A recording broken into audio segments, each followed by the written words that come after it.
I was outside with a friend of mine. He refused to go in. He liked Rommel and Vinay, who had canceled for some reason, and Liebel was singing. And I said, "The hell with you! I heard about this woman. I want to hear her." And I went in, and it started the prelude and the Steersman and the Brangena, and she comes on stage, and she was a big woman, and she walks to the center stage, and and she walks up to the front. She puts her foot down. She threw her hand down. She threw her head back. Went the sound that came out of her.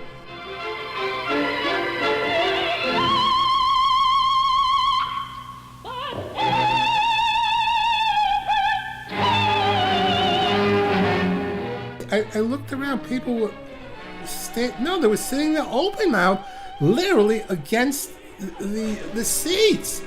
I'm not making this up.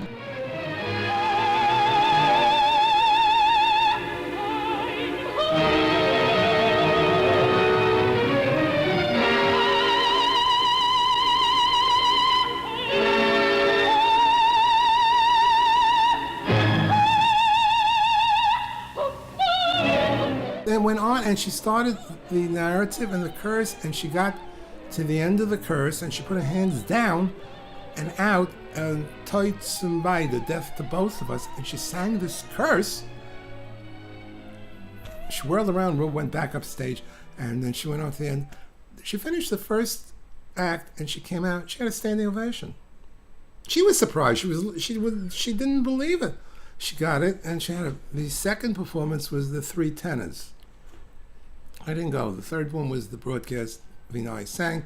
The fourth one I went to, and my friend took me backstage afterwards to meet Vinay. He was a nice man. His wife was very gracious. Luciana was her name. And she said, "Come, I take you over. I introduce you to Nielsen." In those days, the men dressed on 39th Street. The women dressed on 40th Street. In the new house, they're all together. So she took us across, and I go to Nielsen's dressing room, and I walk in. There's nobody there. This woman had sung an incredible performance, and there was really nobody there. And I said, "Miss Nielsen, I think you're wonderful." The next year, I went to all the Isoldes for the rest of the season, and his wife took us back. There was still nobody there. After she sang one Aida that year. The following year, when she started singing the Turandos, it all changed. The Italian crew discovered it. Years later, in 1963, I went to Europe, and I was in Milan. Regina Resnick was singing at La Scala in the Vienna ring they brought there, and she took me backstage. Nielsen was singing one of the performances, and Nielsen remembered me from New York. She remembered me from New York, and she said hello. Nielsen was a very gracious woman. She was probably, at that point, the biggest star in opera, and she was so gracious. The big ones always are, but she was nice, and people came backstage. She was always very nice to them. And I remember a performance of Ballo. Resnick was singing. Nielsen had sung a broadcast that afternoon, and she stuck around. They said she went across the street to Bill's Bar and got a steak and come back, because she and Resnick were friends. And she was trying to get out of her seat during the intermission to go outside and get a drink. They wouldn't let her, the fans. They stopped, and she stood and she talked to everybody. She was nice as can be. Milnoff was very gracious like that, too. I remember she sang a Tosca, and they brought Zampieri in from Europe to sing a performance. She came down to rehearse with him.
Albanese was like that too. She was very gracious.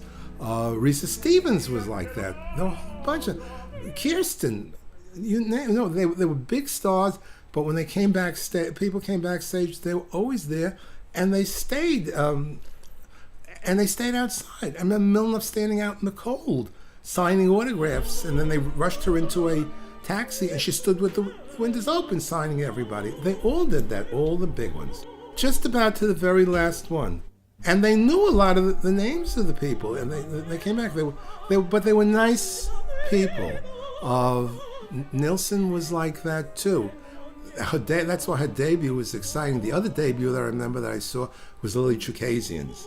Gioconda is my favorite opera, and she sang Cheka. What a voice! What a voice!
I love Mignon Dunn, and she sang most of them, but this was the voice for the role.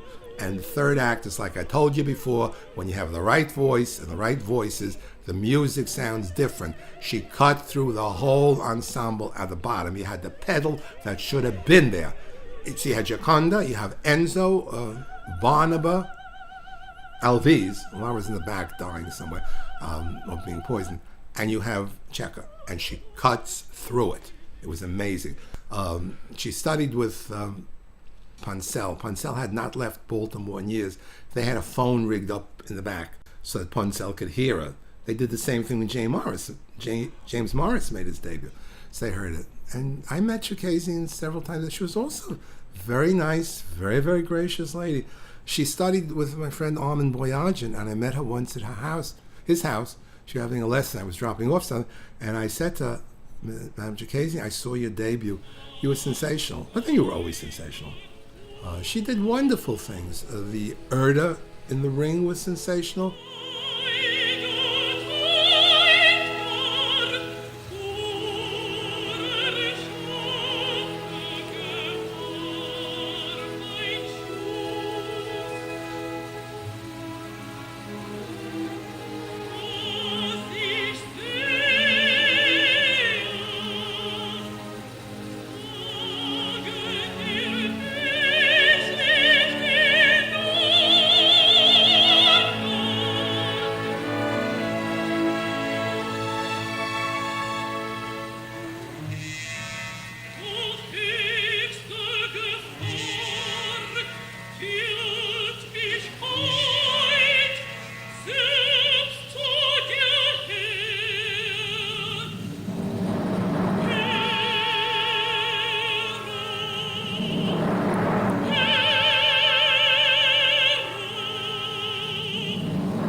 the third Norn in Gerda Damrung. She was absolutely majestic. And I don't think the Met really gave her the full shot they should have. She has, I have a performance of her singing as a Chaina with Amara. They're probably the third covers they got a performance. I have a performance of her singing I'm Nearest Somewhere and Clytemnestra. But they didn't give her that at the Met. And it was a first-class voice. It's a true, not only contralto, but a dramatic contralto. The depth, the color, the size of the voice. She was wonderful. I'm glad I saw a lot of her performances too. So you can see, Donald, I saw a lot of wonderful things on the line. I have a lot of wonderful, wonderful memories. I saw Albanese's first Adriana. I was singing at home, and this friend of mine, Catherine, called me. She's going on tonight. Tabali didn't go on. She was singing the Adrianas, and she was not in good shape. And she canceled. And they called Leacher with about 3 hours' notice. She went on. It was great. I was there the night Leontine Price lost her voice in Fanchula. And they held the curtain for the third act. They held it for almost an hour. They got hold of Dorothy Kirsten, and she came in riding on a horse, and she got an ovation before she even opened her mouth.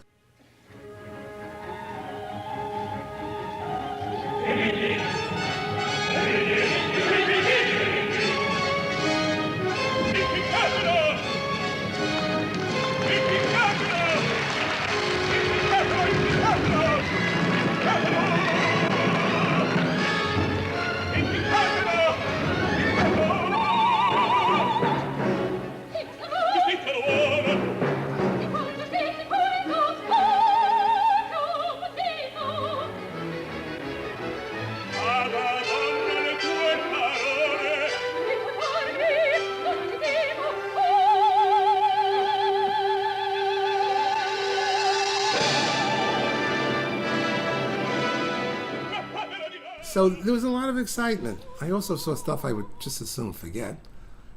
But I saw a lot of people come up through the ranks. I liked Laurel Hurley, and she got some good parts after a while.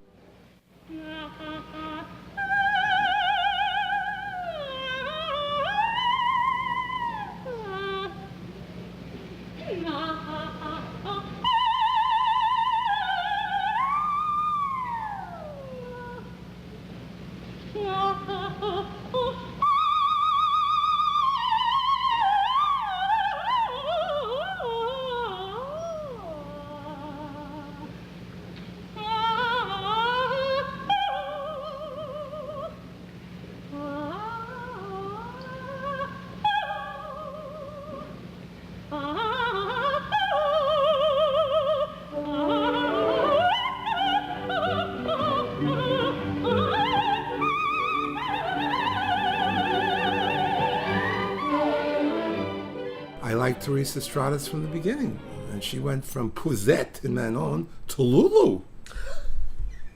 And then she started canceling all over the place. But I saw that. She was a wonderful Suor Angelica.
I thought Butterfly was a little heavy for her in the house.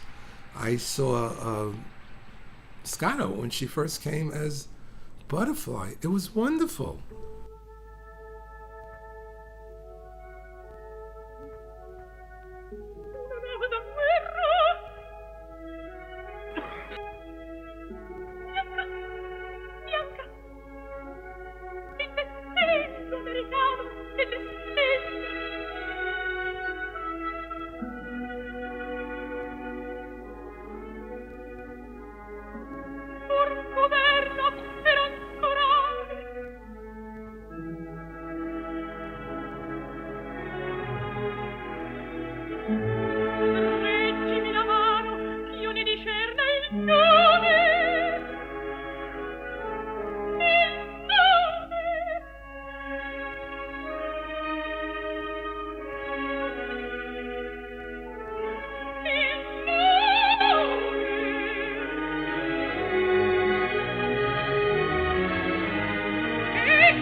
She pushed that voice beyond limits to sing the dramatic roles, and it didn't really have the size or the color.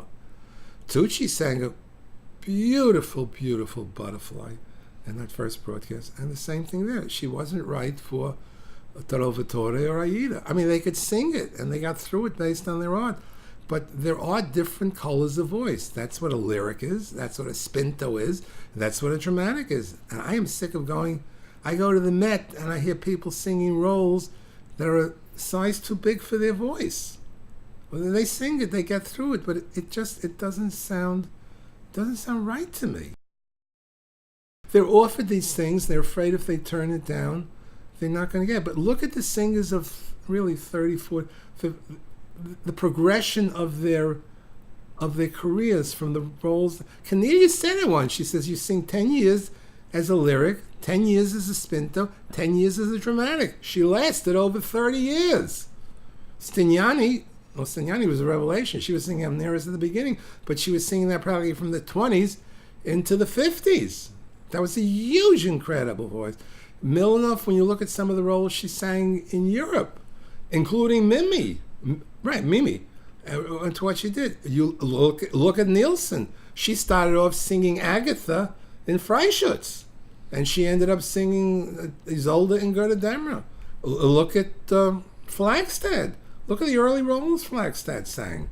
All lyric parts. She didn't sing, none of them sang, she didn't sing the Wagner roles until she was almost 40. Nielsen, Traubel's the same way. She didn't start to sing really those roles until she was in the 40s. Von Eyck was a miracle in a way, but they needed her and they pushed her, and I think it told on her after a while too. You can't expect a young voice to go out and sing over 100-piece orchestra like that. Von Eyck got through it. She had very good training. But after a while, the voice under pressure got a little curdly, honestly. She had some performances I didn't want to listen to. And then she had great ones afterwards. I think that's what happened to her. But she lasted to the end, and then she was smart, and she went down. She went down for the Tassitura, and I was listening yesterday to an Electra from the Met with Schroeder, Fine, and her. The confrontation between mother and daughter, incredible. Wenn auf ein Wort nichts weiter ist, was ist denn ein Hauch? Und doch Krieg zwischen Tag und Nacht, wenn ich mit offenen Augen lieg, ein etwas hinüber mich. Es ist kein Wort, es ist kein Schmerz, es She does so many little things that, like, I can't even, little asides that she does that's not even written into the music. But she's Clytemnestra and Herodias. I didn't care for the Begbik that much. I thought it was too exposed. But she does those. I have the Kundry. I remember the big deal about her Kundry in the early 50s. And of course I have the Electra with Dimitropoulos from around 50. There's one from Carnegie Hall, and then there's one later with Reiner at the Met. That one is a little better only because you have Hennigan singing Clytemnestra. I don't think Nicolaides is that much of a Clytemnestra. It's maybe too little entirely. But you have Hennigan, her doing that scene. It's wonderful. She's a great artist. That role in some ways was written for her. Yeah. It's like a granite. It's like granite up to and including those high C's. Unbelievable that a human voice can do that over an orchestra of maybe a... No, Nilsson didn't start to sing those roles probably until about 1955, I think. By the time she came to the Met, she was 40, and she was singing them for about 5 years. She sang Sieglinde first, and then she went on to Brunhilde. So you're talking about 55 to maybe 80. I think that's when she stopped with the Wagner role. She was concentrating on Electra. That was 83. And Traubel, no.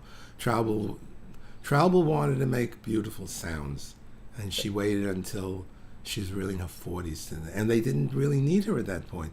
They had Flagstad's, they wouldn't give her a chance, and they had Marjorie Lawrence. But in that 1 year, Flagstad went back to Scandinavia to be with her husband. Lawrence got polio, and they gave her the shot. And she did it, and she walked away with it in a lot of ways. But she only really had 10 years, because by the 50s, she can't even manage. She never really had a decent C. It was too big a voice. It was the biggest of all the voices. It was equal top to bottom, but the C's were tight. By the 50, they're really non-existent. She doesn't even bother with them. Flagstad thins them out a little bit. She's doing that. Flagstad's thinning them out even in the 30s when you listen to some of the broadcasts of the Gerdamrung and the Tristan. By the 50s, they're really thin. She still has it, but it's a thinner one. Traubel is it's a huge sound. I think it was the most beautiful of all the voices of the Wagnerians, but none of them really have a good... Nilsson was the revelation, and Varney for a long time was the revelation too. She had a good C. No, I think if they take a C in performance, they always have something in reserve. Nilsson, I know, is supposed to have sung The Queen of the Night, that gives her Fs. Marilyn Horne says when she was backstage vocalizing, she used to crank it up to an E flat. Sutherland had G's, so they always had, and Pons of course had F's and stuff. They always had something. You do not take a C in performance unless you've got a D flat. So they all had it. Traubel, I don't think ever really had it. But what a voice. What a sound. What a voice. I really kind of liked her even better than Flagstad, whom I found a little uninvolved when you listen to some of the stuff.